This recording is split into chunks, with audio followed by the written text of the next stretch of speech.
بسم اللہ الرحمن الرحیم۔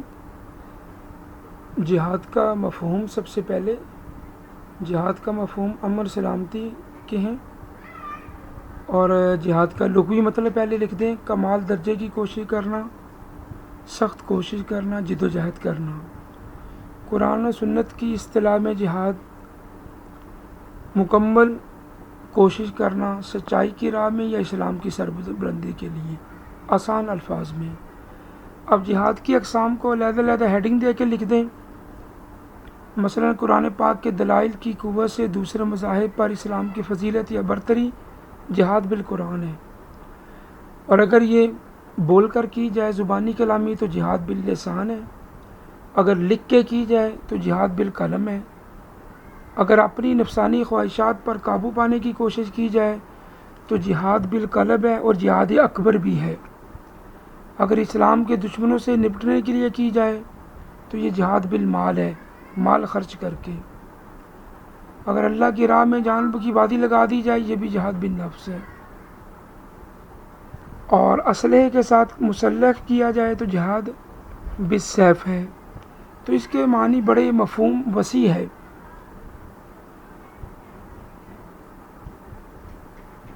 قرآن پاک کی کچھ آیات ہیں، ان میں سے ایک کوئی آیت ذہن میں رکھ لیں۔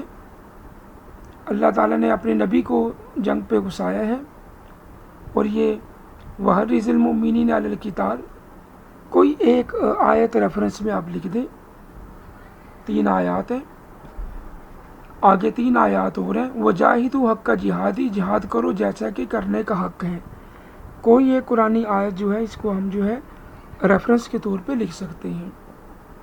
آگے یہ احادیث ہیں، تقریباً 11 احادیث ہیں، ان کو آپ ہیڈنگ کے ساتھ بھی لکھ دیں تو بہترین نوٹس بن جائیں گے۔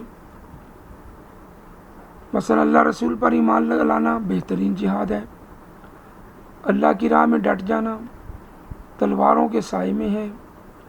یہ تمام کی تمام احادیث کو اگر آپ ہیڈنگ سے بھی لکھ دیں تو یہ بہت ہی کمپریہنسو سوال ہو جائے گا، اور اگر پوائنٹس میں لکھنا چاہیں پوائنٹس میں آپ لکھ سکتے ہیں۔ مثلا جہاد کے لیے بلایا جائے تو گھروں سے نکل پڑو، مومن اللہ کی راہ میں جان مال سے جہاد کرتا ہے، سب سے افضل ہے، اس کی ہیڈنگ آپ دے سکتے ہیں سب سے افضل مسلمان۔ تو یہ باقی احادیث بھی آپ اسی طرح حوالے کے ساتھ لکھ سکتے ہیں، ان کا حوالہ اگر آپ لکھ دیں گے تو یہ آسانی کے طور پر یاد ہو جائیں گے۔ آگے جہاد کی فضیلت ہے، قرآن پاک میں ان کی فضیلت میں یہ آیات ہیں، کسی ایک آیت کا ترجمہ لکھ دیا جائے تو یہ بھی بہتر ہو جائے گا۔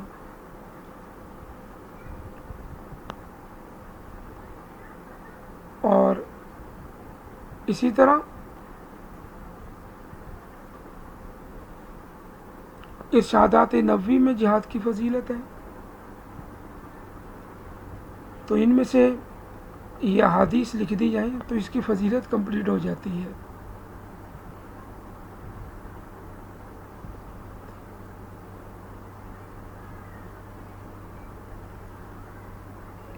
ہمارے پاس 4 احادیث ہیں، کوئی بھی اس کے ریفرنس میں لکھ دی جائیں، اور بے شک ہیڈنگ دے کے لکھ دی جائے تو زیادہ بہتر ہو جائے گا۔